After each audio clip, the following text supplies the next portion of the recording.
All right, looks like we're getting a few more trickling in.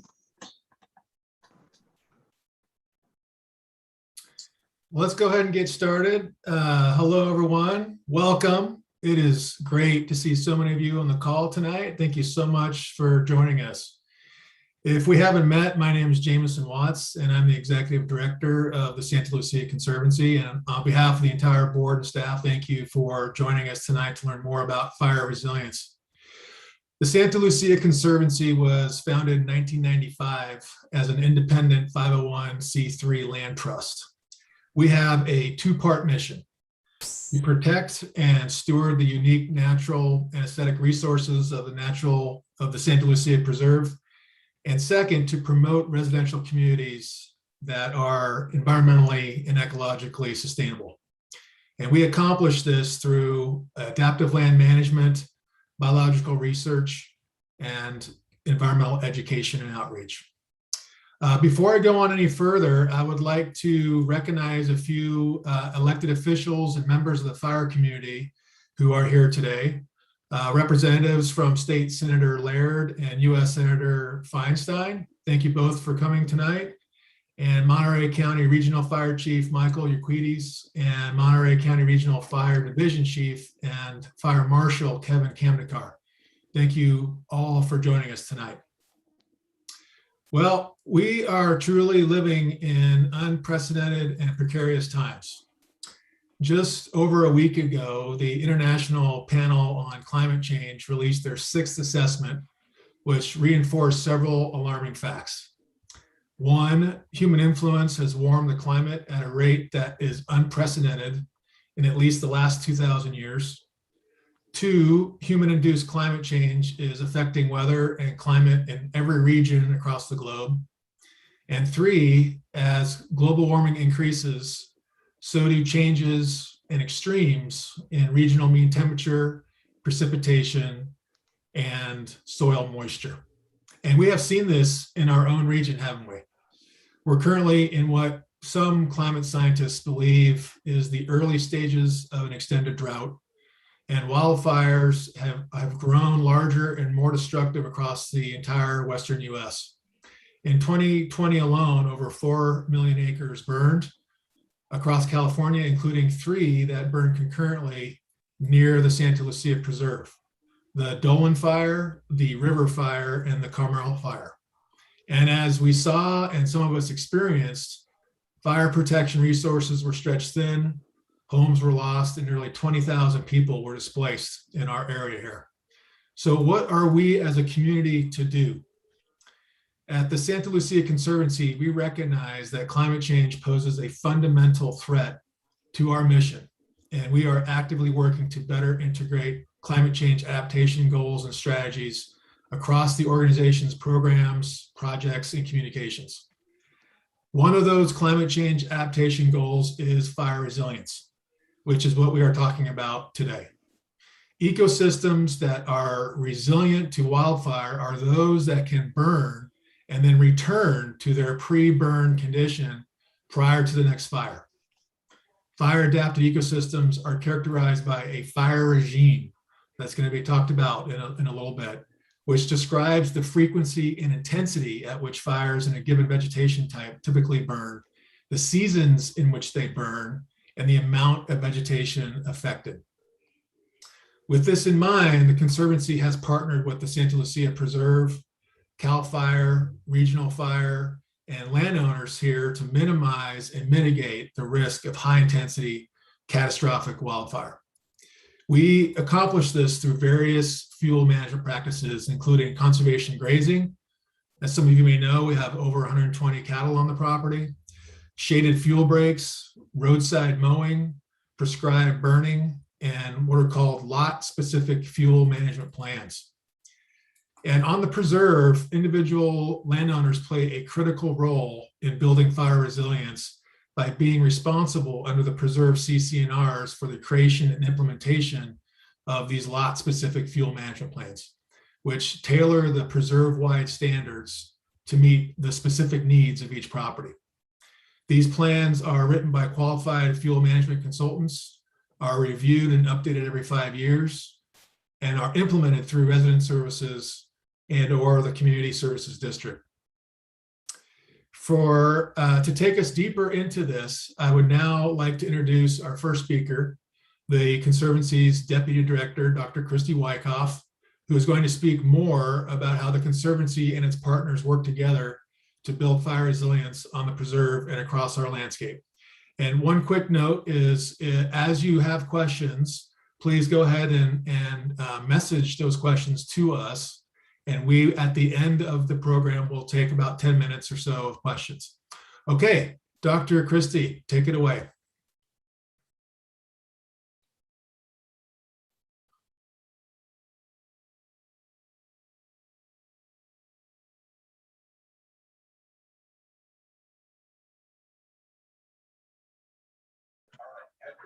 You're on mute, Christy. Present. To Amateur unmute, move, press my and hold the goodness. space I'm so I don't nervous. I just want to be able to hear it. All right, I'm here now, guys. Sorry. 5 years ago, on July 22nd, in 2016, the Sobranes fire was ignited from an illegal campfire in the Garrapatta State Park. Within the first 2 days of the incident, it became very apparent that the preserve was going to play a pivotal role in the fire suppression efforts. In part, this was because the fire, if not quickly contained, was expected to traverse the rugged country and move east, as our fires in this area do. It did do that, and on day 4, which is when this picture was taken, you can see that it's starting to come onto the preserve through the Garzas Canyon watershed. But the other reason that nearly 1,000 fire crew and more than a dozen heavy equipment were directed at the preserve was because CAL FIRE saw the preserve as a critical location to stop the fire before it entered the larger Carmel Valley community. They had confidence in the conditions on the preserve to allow them to safely engage with the fire. This confidence didn't happen by chance. It was not an accident. It was the result of nearly 3 decades of planning and implementing of practices to prepare the preserve community for wildfire. Because as the founding partners knew, and you often hear today, it was not a matter of if, but when the next fire was going to happen. Tonight, I'm excited to share the historical decisions and the current practices in place to prepare the preserve lands and the community for the next wildfire. And importantly, with the diverse audience that we have tonight, we also hope that the model inspires other communities to prepare for when fire hits them.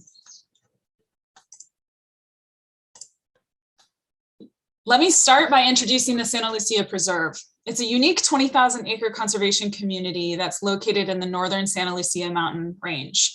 For those of you who are not familiar with the preserve, Jameson and I work for the Santa Lucia Conservancy, which is the land trust that's responsible for the protection and the management of the preserve lands.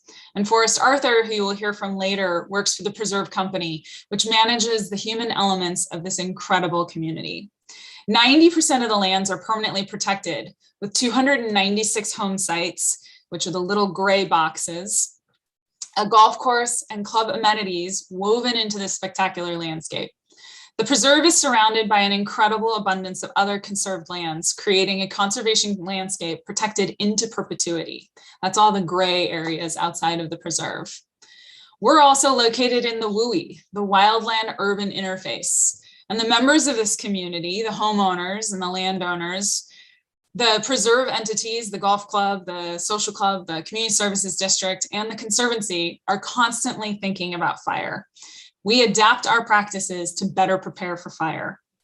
In a unique model for conservation and coexistence with wildlife and wildfire, we've learned a lot. And I'm going to share a lot of that this evening. But I actually want to take a quick detour to a model wildlife individual or persona that has had a very large impact on our nation's relationship with wildfire.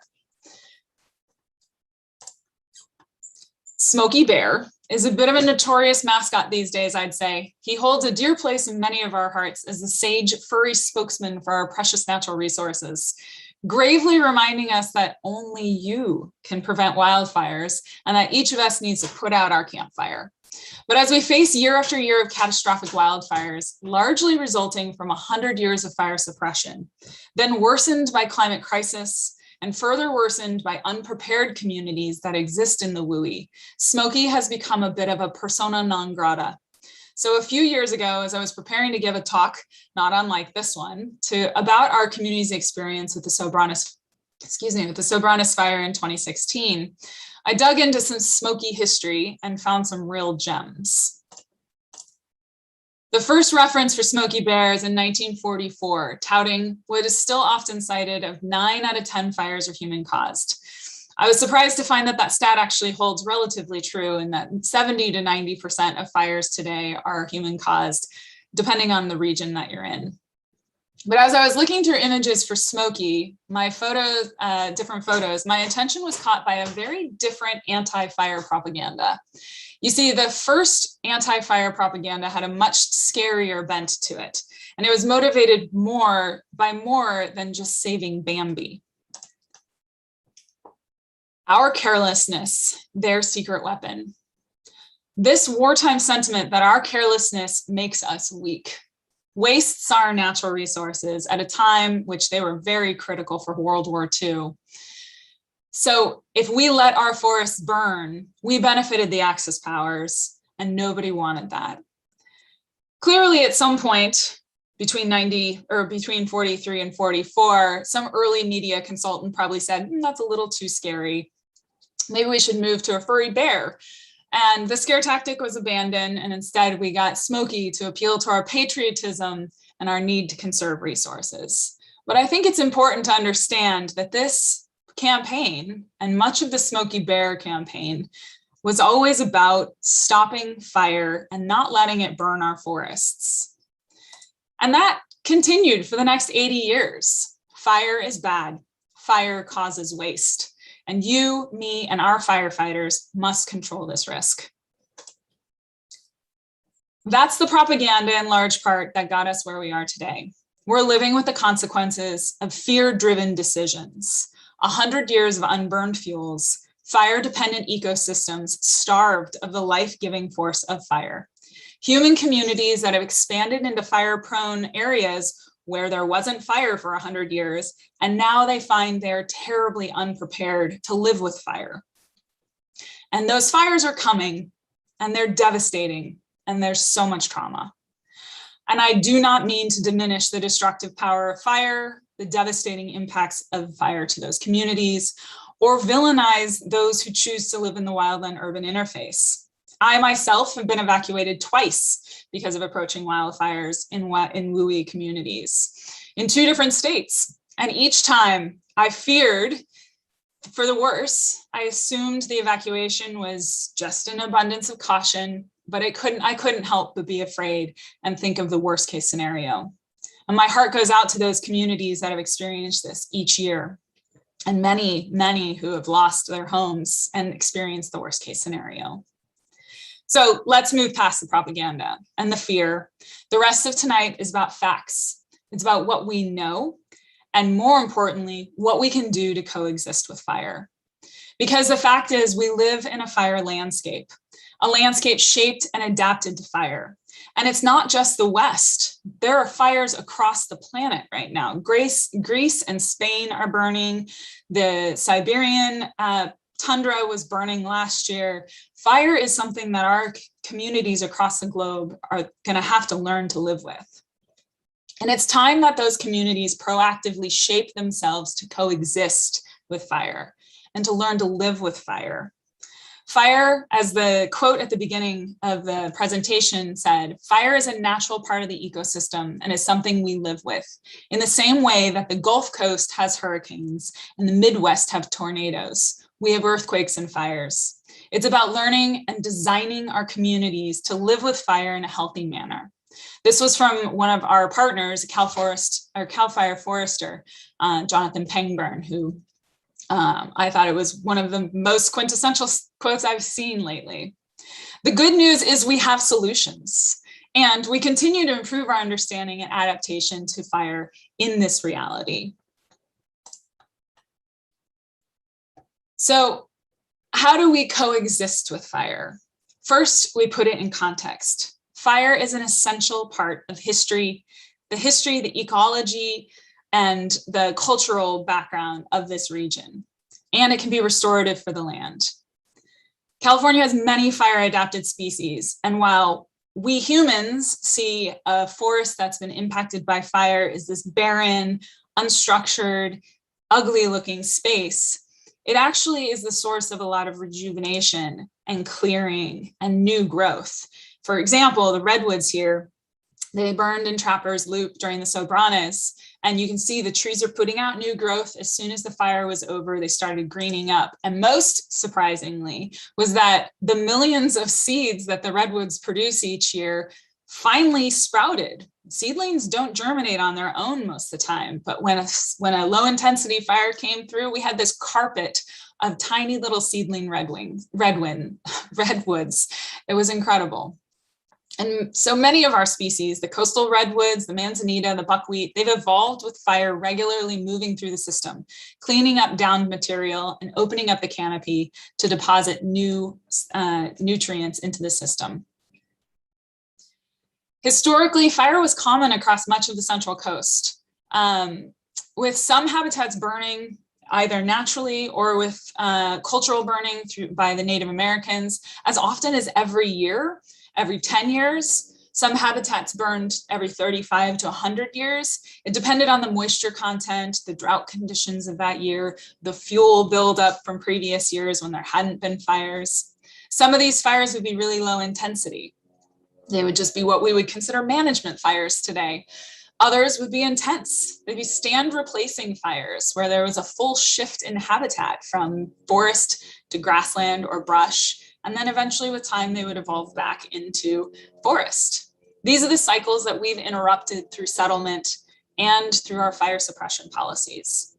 These are the cycles we need to understand as we make decisions about where and how we want to settle these lands.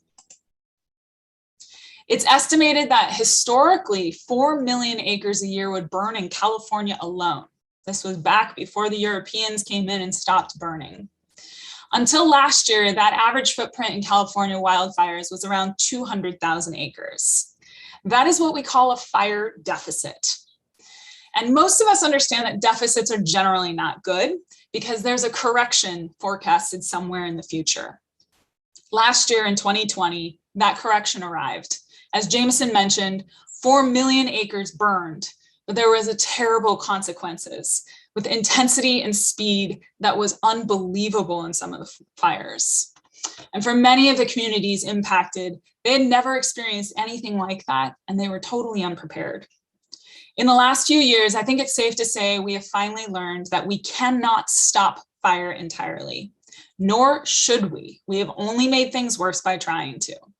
Instead, similar to living in hurricane country, we can prepare our homes, our lands, and our communities, and we can learn to coexist.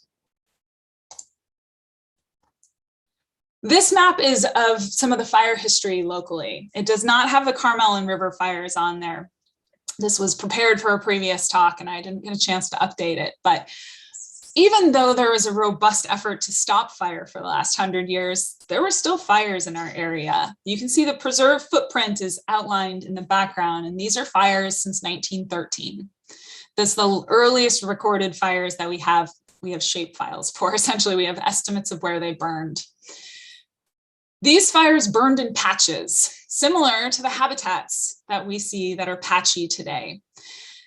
They created puzzle pieces or mosaics of conditions on the ground, with some things being burned recently and some things being burned a long time ago, similar to how I was talking about the 1 to 10 year burning cycles and the 35 to 100 year burning cycles.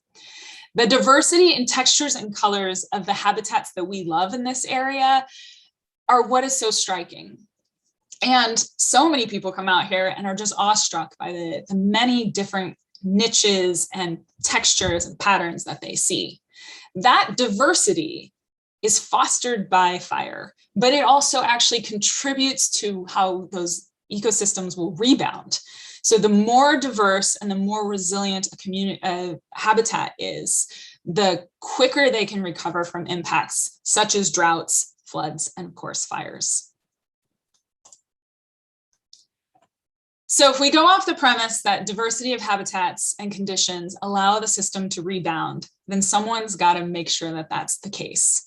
So as a conservation organization, the Conservancy is responsible for the care of the lands of the preserve, and we are working to move them towards ecological resilience in every way that we can. And I'll talk about a bunch of the different projects that we have going to achieve that. As a part of the human community, we also want to move these lands towards preparedness and community resilience. The good news is that these are complementary goals. The Sobranas fire tested the premise of whether the preserve was achieving these goals. And I am happy to say we passed. And there were so many partners and decisions made along the way that got us there. And we'll definitely highlight some of those tonight. So enough with a 30,000 foot view. What do I actually mean by coexisting with fire? It means focusing on supporting resilient landscapes and defensible space around our human communities and the assets at risk. We fight fires to keep them from burning homes. We don't fight fires these days to keep them from burning habitat. There's still some motivation to save our forests for the beauty or for the timber harvest, but really our firefighting is mostly to protect our communities. So we need to focus on that. I'm going to highlight 5 broad elements of this work. The first is creating checkpoints across the landscape so that when a fire burns, it has variable intensities and fire crews can strategically engage at different points on the landscape.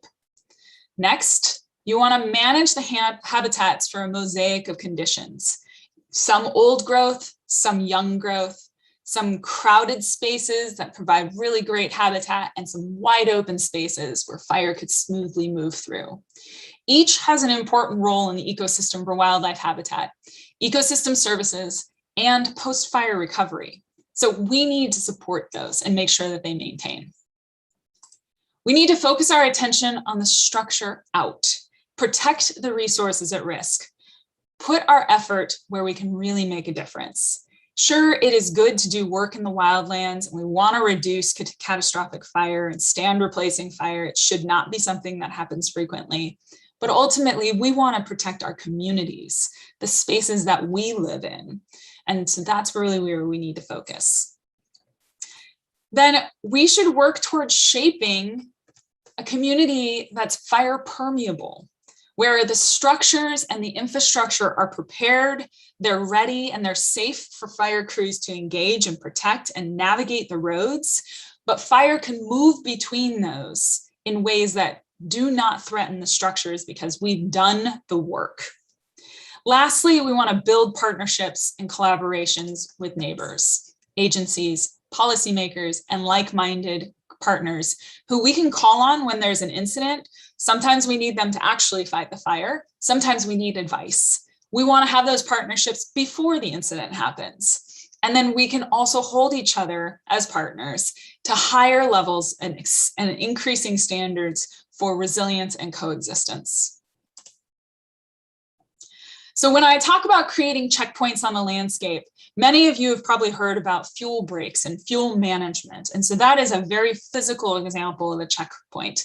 And here's a great example. In 2018, CAL FIRE came in as a part of a very large regional fuel management project, and they mowed and masticated a bunch of brush that had started to take over one of our grasslands. It's an area that the Conservancy has been trying to manage for a very long time, but it's a big project. So when CAL FIRE said they wanted to do this project, it was perfectly in line with our goals, and we were thrilled. What happens here if a fire were to come up that hill, this is in the background behind the dirt road that you can see, is fire would be, it'd be more intense in the brush, and then it'd hit the grass and it'd be less intense. And it would create a space where firefighters can safely engage the fire. So reducing the fuels, reducing the intensity of the fires.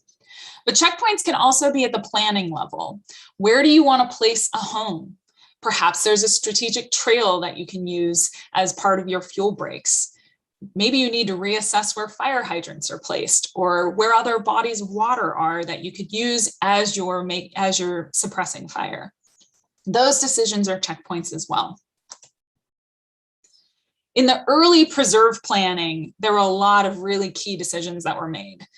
The maps on the right, if you look at the lower one in the left quadrant, that's the fire hazard assessment. This is in the early 90s that they were starting to look at these fire risks. So the preserve has had fire on its mind since the beginning. Those decisions helped them figure out where they wanted to put resources, where they wanted to place homes, what areas maybe would be best if they stayed in conservation status and did not have any structures on them. They also made sure that there was a fire station on the preserve, which exists today. They doubled the water system. They made it twice as large as they needed to. they didn't need to put that much in for the residential uses, but they knew that they wanted more water for fire. And during the 2016 Soberanes fire, the firefighters were giddy with how much water they had to work with, and they could take the water way back into backcountry.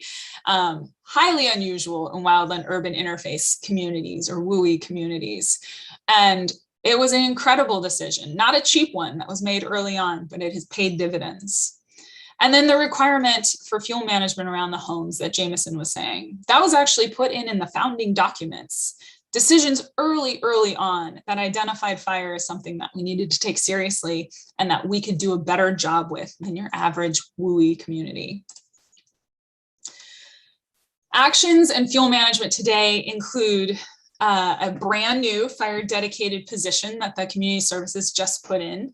It's Emily Aiken, who's probably on this call. She is the new fire and fuels management specialist, and she'll be helping coordinate all of the work that the Conservancy, the CSD, the landowners, and all of our agency partners are doing and would like to do into the future. So she's going to be this contact point to help pull even more coordination out of all that we've achieved as a group.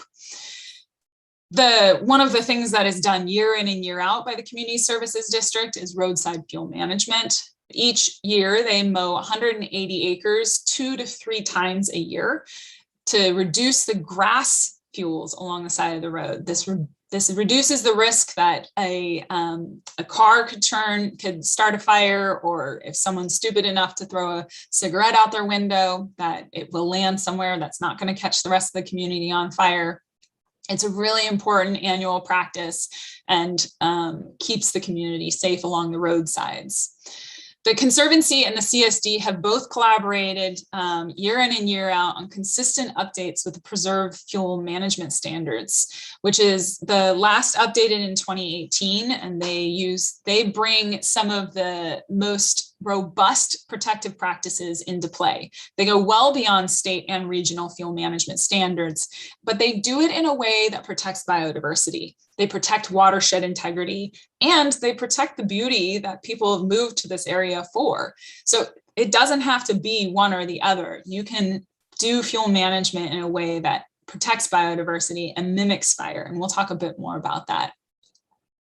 Those standards are not intended to stop fire, but instead they're intended to prevent the spread of fire into the tree canopies and to reduce the fire intensity and the rate of spread when fire comes through. It's a great example of how the preserve is living the coexistence model. It is a blending of residential community and conservation. It's also a great example of how we're exporting the model. We often refer to the preserve as a model conservation community. There aren't many out there like it, and there are none that we know of that are like the preserve exactly. So we want to export the parts that we know work, the things that we can share lessons learned, and the fuel management standards have been snapped up by many other communities and eager participants that want to learn more about what we're doing and seeing how they can apply it to their communities. These fuel management standards also directly guide the fuel management that's done around the homes, those lot-specific fuel management plans that we've mentioned before, which I'll speak a bit more about. On the land management side, on the managing for that diverse, resilient mosaic of habitats, we do a lot of different work on the preserve. We have 20,000 acre footprint, 18,000 acres the Conservancy is responsible for managing and partnering with the owners of those open lands easements for managing. And so we've got our work cut out for us, but each year we've been able to treat about 500 acres for weeds. And while weeds may just be a nuisance to most people in their garden, weeds are actually really important to fuel loads on the preserve and in California in general. When French broom moves into a grassland, it's a very, very bad situation, both for the grassland, but also for fire. If we had no French broom there, the fire risk in that area would be significantly less. So we want to manage those risks. We also use cattle for managing the grasslands. They reduce a lot of fuels by eating it, which is great, but they're also helping us push our grasslands towards perennial grasses, which stay green much longer than the non-native grasses that are across most of our California grasslands. So that makes us a more fire resilient community. We're also working on sudden oak death management in our forests.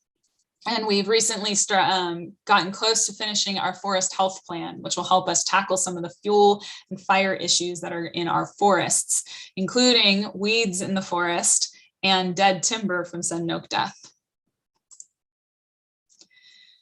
Building on the incredible amount of fuel management that the preserve does each year along the roadsides, the Conservancy is part of a $4.8 million CAL FIRE grant that we got last year. And just over $1 million is coming to us to help us do strategic shaded fuel breaks. So this is the area in green along these roads on the map.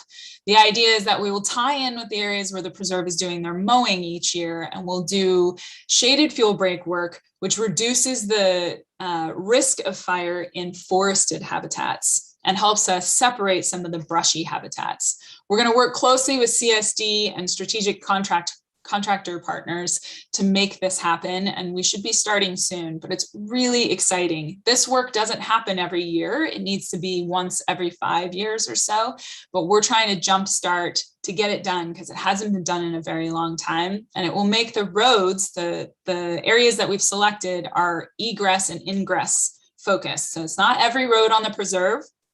It's just the really important ones for getting firefighters in to respond to incidents and getting the community out if they need to evacuate.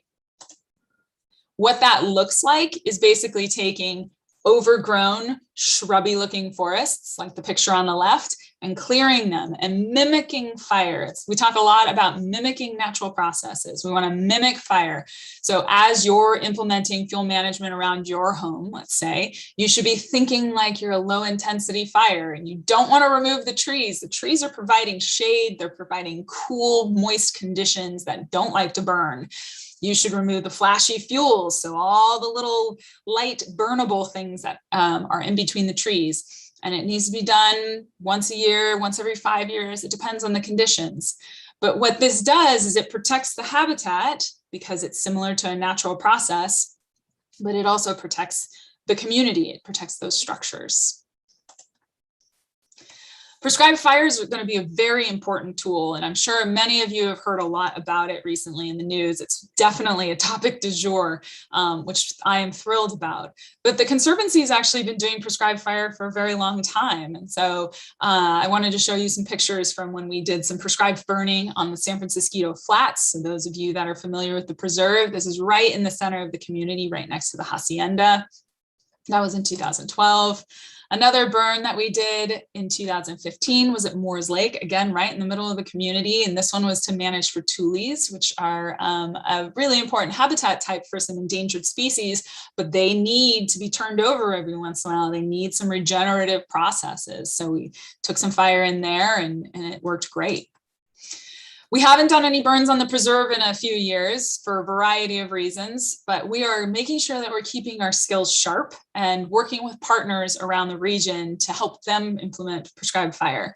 And we're really excited that the newly established Central Coast Prescribed Burn Association also got started by a CAL FIRE grant last year.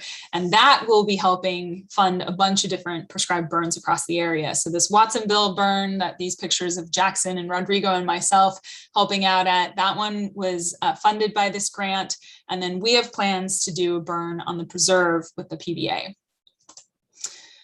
And some of our wish list items for doing prescribed burns have already been identified, and we're starting to put together burn plans. The burn that we'd like to do this fall is up towards the front of the community near the gatehouse along Rancho San Carlos. We've got buy-in from the owners, and we're laying all the plans together, and there will be lots more communication as it comes together, and we've got some firmer dates. But we're really excited to be able to bring an additional tool at scale to solve some of these fuel management problems. And Every time I bring up prescribed fire, people seem intrigued, but I see also a lot of raised eyebrows. So I just want to allay fears that it's a very robust process. The risk of prescribed fire getting out of control is infinitesimally small. It's less than 1% of all prescribed fires that have been conducted have actually escaped, and almost all of them were because they did it out of prescription. So they pushed the envelope and should not have lit the fire in the end. It requires a burn plan, which we've submitted to CAL FIRE. It requires an air permit from the Monterey Bay Pollution Control District. It will all be led and managed by a certified burn boss who carries liability for the incident.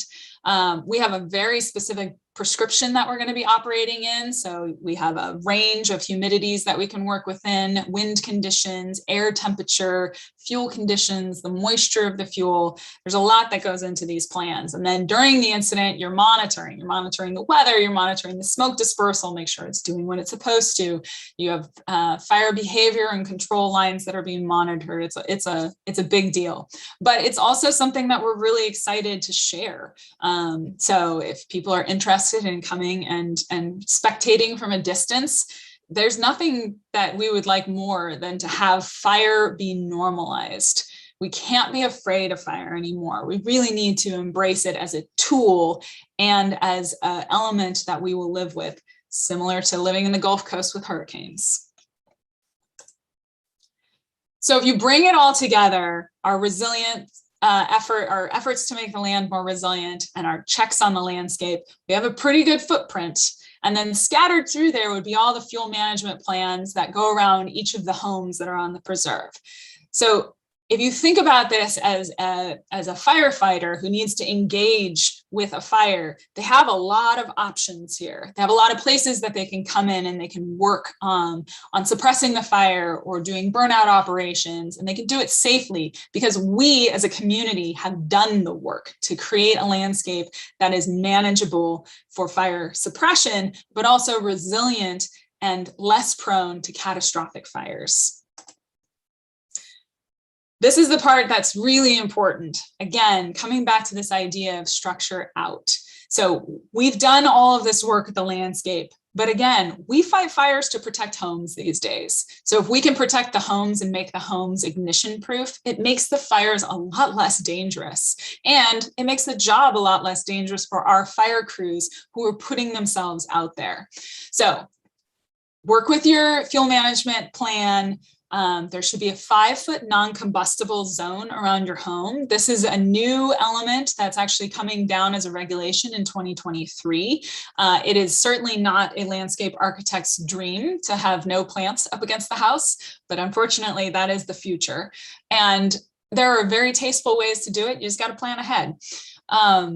And we're trying to weave that into the fuel management recommendations, and obviously all of our educational outreach is starting to talk about that because it's just around the corner in 2023 and you could do it now and be even safer. You want to remove the weeds and clear the dead materials out directly around the house, mow your grass within 4 inches out to 30 feet. It does not need to be bare ground. 4 inches is great. You want to hold the soil in place and you want to make sure that that French broom doesn't get established because that's the nasty stuff. You want to remove limbs under 3 inches round or wide that are under 8 feet tall. And that creates a healthy, shady tree that, again, helps contain moisture, keep temperatures low, but doesn't give a fire anything to catch and climb the tree on.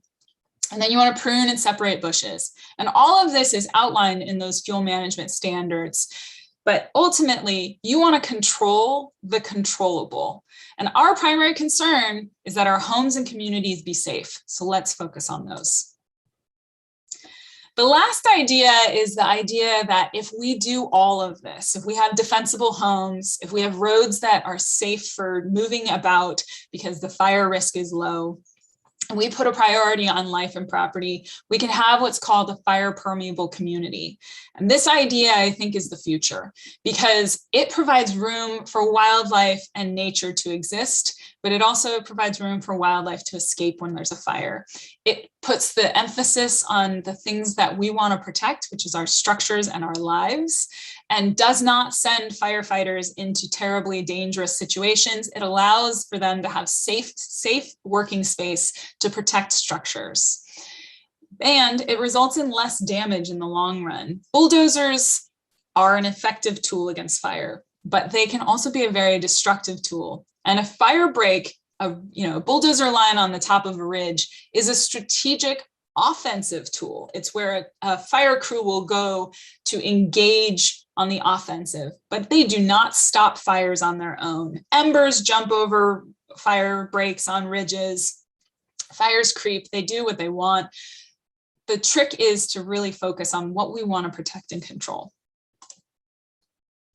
So as we are doing all of this and we're preparing for the next fire, we know that being ready and having the partnerships now is so critical. So we got to have the partnerships. And during the Sobranas, one of the ways that we really made friends during the incident, people that we'd never met before that were coming in from all over the country to help respond to that incident, was that we had GIS data. We knew exactly where the roads were, where the hydrants were.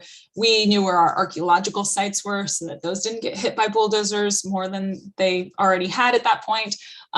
We could tell them where to avoid for sensitive resources and give them better options for where to place the fuel break or the fire breaks and stage equipment. That was gold. And those relationships were instrumental during the incident. So we have continued to build on that. We're bringing all of the GIS data together. We're making it so that we can easily get it to CAL FIRE and our other partners as we respond to incidents. And our partnerships have continued well beyond the immediate incident itself and into the planning. So we work a lot, CSD and the Conservancy both work with CAL FIRE. We work with Monterey Regional Fire District. The Monterey County Resource Conservation District was instrumental for the securing of these 2 CAL FIRE grants that are supporting the prescribed burns and the roadside fuel management. The Central Coast Prescribed Burn Association is going to help us get these burns on the ground. I mean, we have such incredible partners. And some of them are a little bit more diffuse. We did a fuel management workshop 2 years ago. We were hoping to do another one last year, but thanks to COVID, that didn't happen, where we invited landscapers and landscape architects and contractors to come and learn about the fuel management standards so that they could be emissaries for these best practices and they could be prepared to answer questions when the homeowners had questions. And then we're really excited to have Insurance Commissioner Lara come out a few months ago. And he came out to learn what we were doing because, again, we are doing a lot of things that no one else is doing. And we have tested them against fire, and we feel fairly confident that things are good. We can always do better, but we've been told time and time again that in the wildland urban interface, the preserve is a great model. So he came out, he wanted to learn more about what we're doing.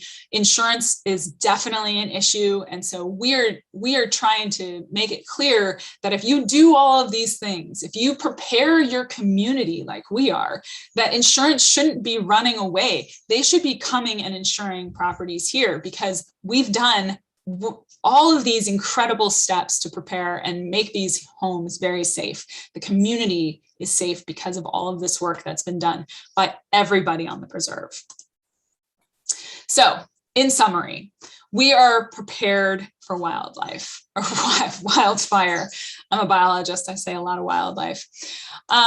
We've got our resilient landscapes and defensible space. We've created the checkpoints and we will continue to do these things.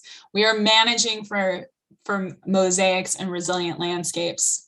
We are continuing to focus on the structure out and working with the owners and exporting our knowledge to other communities so that they too can focus on the structure out. We're working towards a fire permeable community, and I think that's the future for all wildland urban interface communities. And we continue to build partnerships and collaborations. What we learned from Sobranas and from our work over the last 3 decades is that we can coexist with nature and all of its other forces, but we have to be intentional, we have to be thoughtful, and we have to be on it all the time. We've also learned that preparing the preserve for fire is a good thing for the larger community. One of the things that surprised me during the Sobranas was that it became very clear that not only was CAL FIRE staging off of the preserve because They felt comfortable there, but they wanted to keep the fire from going into Carmel Valley because Carmel Valley, which is where I live, is not prepared for fire. It's not nearly as prepared as the preserve is. And so by stopping fires on the preserve, we're able to protect the larger community. So what we do on the preserve is not just about us. It has ramifications, hopefully positive ones, all across the region. So we can export the knowledge and the practices, but we can also help protect our community, our larger community, by doing good work on the preserve. The choices we make contribute to the welfare of the whole community. So with that, we are thrilled with all that you have all of you that have joined us this evening. I covered a lot in there and didn't get into too much of the minutia like I was fighting to do at times, but I'm happy to answer any questions when we get to that. And I think that Forrest is up next. Yes, thank you, Christy. That was incredible. Thank you very much. I'd now like to introduce the Chief Operating Officer of the Preserve Corporation, Forrest Arthur, who is going to speak to us about the preserve's unique design, operations, and key partnerships that contribute to fire resilience and preparedness. Forrest. Well, Jameson, thank you so much. And Dr. Christie, that was super. That was really well done. So my hat's off. That was a great presentation. I appreciate that. And I can't tell you how much the preserve is lucky to have the Conservancy on board, and our partnership is so valuable, as is all partnerships. But I think the success of every single piece of this has to do with the community and getting landowner support.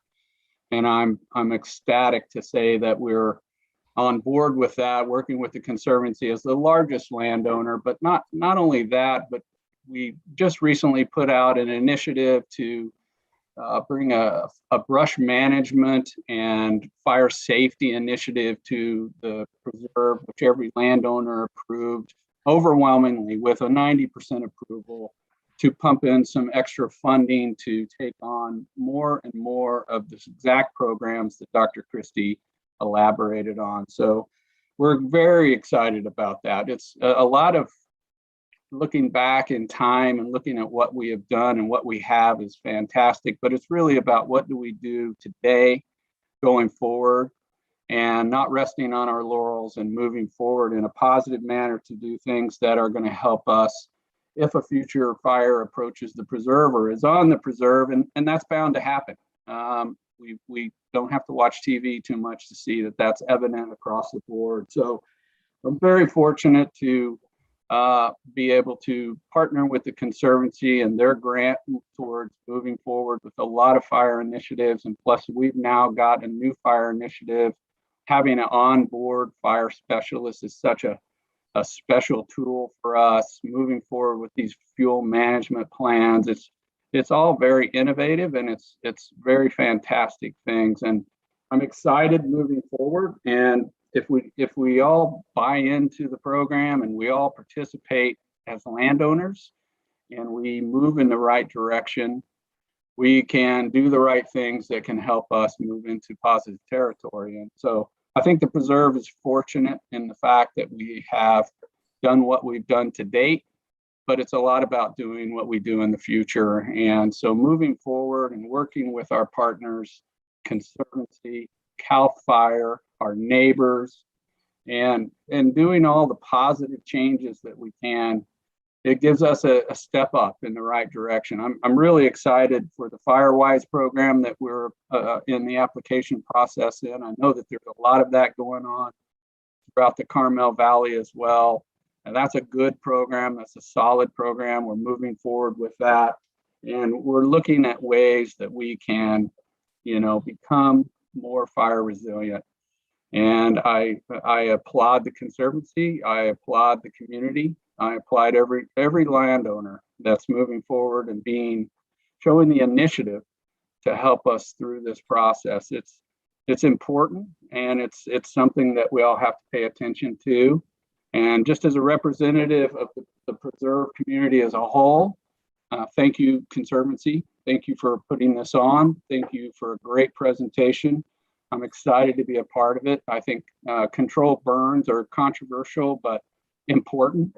And I'm excited to be a supporter and also involved in that process. And I also look forward to all of the brush management and all the things that we're going to do in the future. And I'm looking forward to working with Conservancy, who's the largest landowner on the preserve. And we are looking at this from the right lens. And I applaud you and I thank you. Thanks for giving me a little time today to speak. I'll stop there just because, but I do want to thank all the property owners as well for supporting that important vote, which helps, that combines our resources with the Conservancy's land grant. And the funding is a very important mechanism of fire management and suppression control, all those good things. So Jameson, thank you. Dr. Christie, wonderful presentation. I appreciate that. I'll stop there. Dr. Christie covered most of the topics that are important, and she did a great job. So thank you for letting me be a part of this. Thank you, Forrest. Thank you very much. We value our relationship with you and the preserve and the CSD very much. So the feeling is mutual. Okay, we've got about 10 minutes or so for questions. If you have not sent me questions via the chat, please, you can do so now. There are a couple questions though that have come up. Can prescribed burns be done in very steep terrain, such as around the slopes of Sky Ranch? And now that Sky Ranch has burned and much of the fuel is gone, when might the first prescribed burns be needed, such as in 5 years, perhaps? Christy, do you have or even we could pull Emily in on this too. Yeah, I was going to say I can speak a bit to it. I am versed in prescribed fire, but I am not a fire ecologist. I think ultimately the question is, what is the goal? If you are trying to type change your habitat into something else, then you need to make sure that the vegetation can go that direction. So if you have a steep brushy slope that would burn very hot and potentially consume all of the fuels, then you won't have anything holding the soil in place, and you may have some other unintended consequences like erosion and slope failure. If you have conditions where you can have a less intense fire, and maybe you can burn it in patches or in strategic strips or something like that, where you could create a mosaic where that holds the soil in place but reduces your overall fuel load, then that may be achievable. Burning on slopes when you have structures at the top is very, very difficult. And is typically not the first choice. But there are people who are moving in directions of really precise use of different management techniques, including prescribed fire. And so there may be a future where we have options and methods that can achieve that. Great. Emily, anything to add? I'm putting you on the spot, Emily. Anything you want to add? I was wondering when that was going to happen. Can you guys hear me? So the addition of steep topography does add a more increased fire behavior, and that is something that's considered in the burn plan by the burn boss, and it also depends on the resources available. So it seems like the burn season keeps shrinking because the fire season is so long that the risk is high and the resources are still distributed across fires that are still burning past summer and into the fall. So I've witnessed a lot of burns getting pushed back until next fall. So the more containable burns that are planned, the more likely they are to be executed. Great, thanks, Emily. And then a related question regarding slope and erosion. For structures surrounded by steep terrain, are there modifications to the structure out strategy that could be impacted by erosion? Not clear on the question. Where is the question? Just how steep slopes and potential erosion might affect the structure out guidance. Yeah, so So one of the unique elements of the lot-specific fuel management plan program that we have that's based on that fuel management standards document is that they are specific to the building materials and the topography of the land. So if you have a residence that is at the top of a hill or mid-slope on a hill, your fuel management area will be larger because the fire behavior will require that. So maybe in a flat area, you would only manage out to about 100 feet, but on a slope, you may manage out to 200 feet. The prescription in the vegetation would also potentially change. And so if it was a wooded area, you may want to do understory shaded fuel break type work all the way out, with the objective of keeping the healthy root systems in place of those trees so that you don't have erosion. You don't want to take everything down to bare dirt. That's really not the objective in any of these.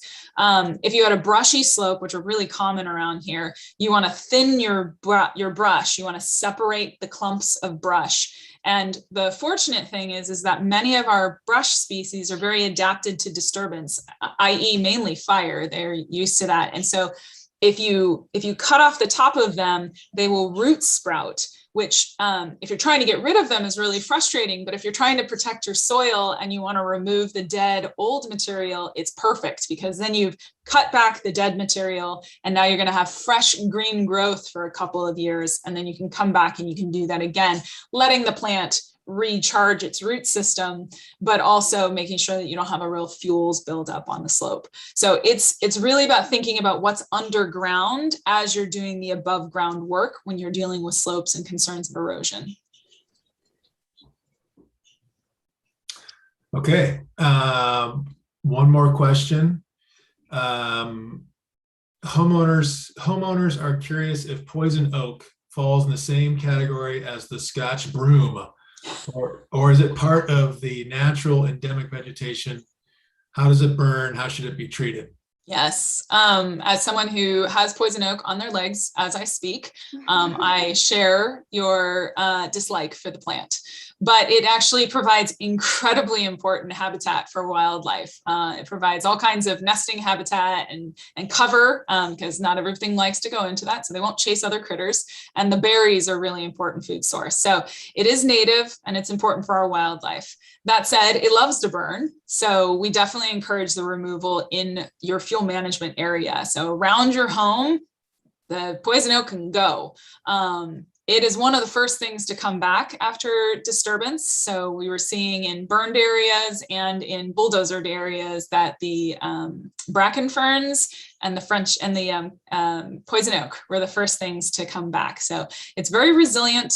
It definitely can be removed, but it's not something that we want to eradicate like we do French broom, which is definitely invasive and will totally convert a habitat into very nasty, fire-prone habitat. Thank you, Christy. Let me see. I think I've got one more. Yes, it says, yes, a comment. Dead poison oak can also still secrete oil and give you a lovely case. Yes. So, yes, that is true. Yes, as can dogs who are carrying the oil on their fur. Yeah. Okay, well, it's 6:30 and there are no more questions. So I just want to... Jameson, do we want to check with Alex on the YouTube live if there were any questions there? Yeah. Hi, there weren't any questions on YouTube Live, but there was another one in the chat here. Yep. Does the preserve have any green infrastructure design plans to help maintain natural habitat and protect homeowners and open lands in regards to utilities and planning design? So green infrastructure design plans, I think that helps with fuel management. I will let Forrest or Jameson take that one. I am happy to jump in there. I think one of the most important things too is as we move into the preserves, obviously a development and it's half built out. So one of the focuses and the concentrations that Emily Aiken will be helping us with as our fire and fuel specialist is looking at the construction materials, looking at how we build safer.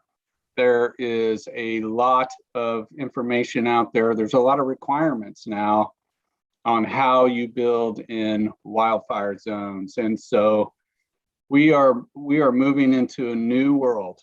There's no question. And it's one of those things where we're going to have to look at how we build a home to be fire safe. And so a lot of that has to do with the new restrictions that are coming. And some of those are going to fall into the fire code. Some of those are going to fall into insurance requirements as we look at the zone, but it's also going to look at what is your home built out of. And so we're moving away from wood siding, we're moving away from shake roofs, we're moving away from a lot of the old typical construction designs and moving into more fire resistance. And then you're starting to look at the problem that we have that fire professionals are seeing with embers flying up to a mile in these new fire events. And some of the actions that are being taken are to prevent a ember from hitting a home, dropping down into a fire area around the home up to 5 to 10 to 15 to 30 feet. So I think what your question is that yes, we're looking at defensible space requirements that are coming down the pike that are going to change how we look at construction of a new home or an existing home, and how do we keep the area or existing area around a home, especially in close proximity, so that if an ember were to come and if it were to hit your home, do you have baffled vents, for example? Do you have wood decks around your home? Do you have, any fire-prone landscaping that's within close proximity to the home? So everything has to be evaluated depending, and it's very situational. It's site by site. And as we go through the design review process, we're looking at that very closely, and we are looking to the fire officials to help us design our homes going forward. And it's also part of the new fuel management lot specific program also to look at that area that's really in close proximity, because a lot of homes are burning now because of this ember travel, and it's hitting the house, dropping down and hitting something that will ignite and therefore causing issues with the house. So those are things that are going to start coming up on our radar screen that we're going to have to look at, and it's going to be the new world that we're going to evaluate. So everyone needs to be prepared for that.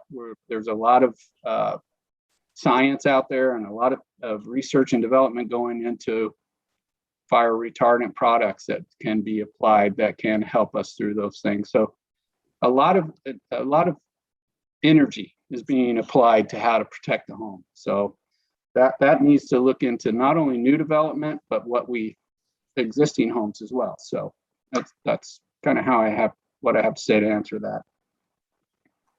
Great, thank you. And we still have a few more questions that came in. Going off of the sagebrush question that was asked before about hillsides, is it necessary to do major fuel management in areas that are sagebrush habitat on hillsides? I mean, again, it depends on your goals. If it's within a certain distance of your home and could create flames that could reach the home, then yes, there should be fuel management. And again, the LE 100 or the state standards for fuel management around the homes gives you some good guidance, but really those are a blanket application of best practices. And then the county has some additional advice and requirements. And so taking into account the topography and the vegetation that you're on or that you're adjacent to is really important. So I would say that brush is, brush is holding your soil in place. So you don't want to get rid of all of it, but there are ways to thin the brush to create individual clumps of vegetation that can't catch each other on fire, and then let grass grow in between, or have, you know, different levels and different ages of growth that can really slow a fire is important. But if it's a brushy hill that's far away from any structures, I wouldn't mess with it. I would focus on the structures themselves.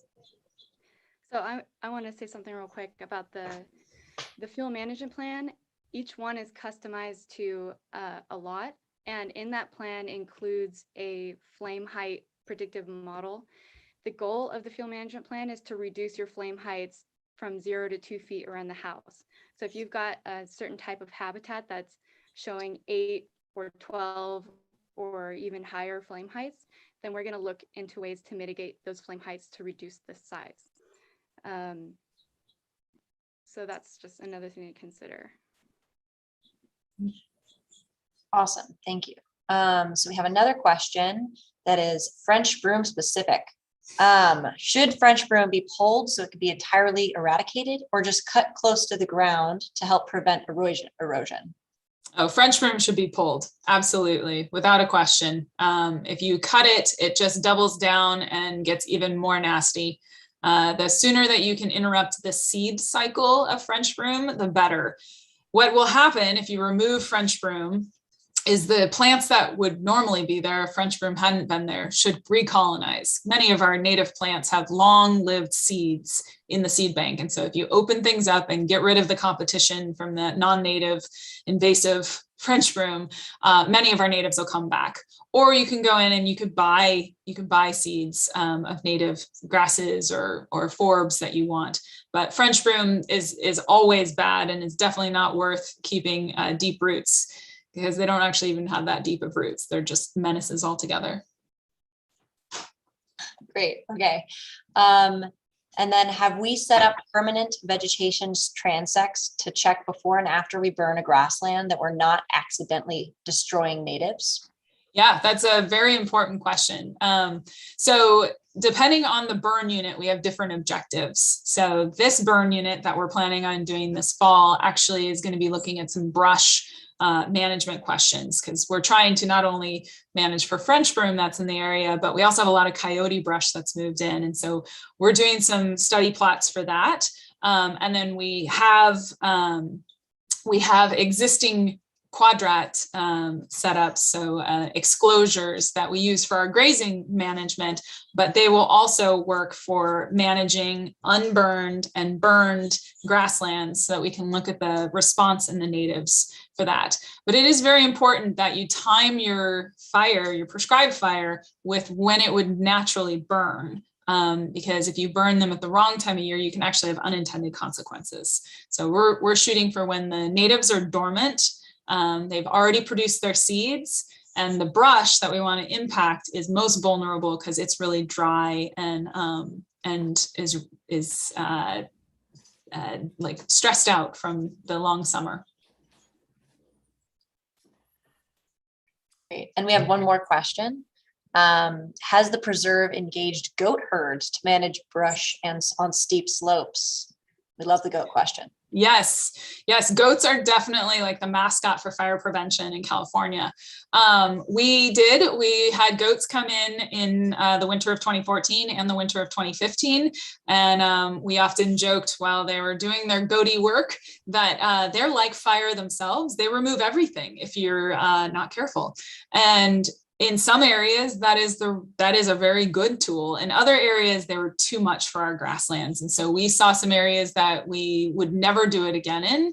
And then we have some other areas where we often discuss how we could bring goats back as a good management tool. They are great on brush, but they are very hard on a lot of things as well. So it's, as with any tool, you really have to be decisive and thoughtful about the impacts, the timing, the duration, the intensity, all of those kinds of things.